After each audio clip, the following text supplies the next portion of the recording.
Welcome to the Slop Temple. We pray this video helps. You start by signing into your Microsoft account and navigating straight to the AI image generator.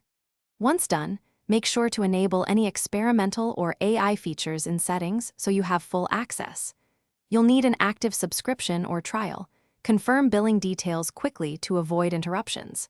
Then open the generator interface, choose canvas size or aspect ratio, and prepare to enter your first prompt. This gets you from setup to creation without delay. You'll now focus on crafting a precise prompt that tells the model what to render and why. Include subject, style, lighting, and mood. Make sure to set parameters like resolution, aspect ratio, number of iterations, and a seed if you want reproducible results. Once done, attach any reference images to guide texture, color, or composition.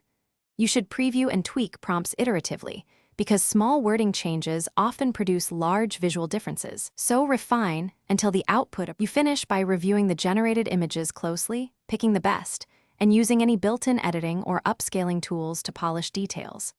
Once done, export in the format you need: PNG for quality, JPEG for smaller files, or layered formats for further edits, and document the prompt and settings used.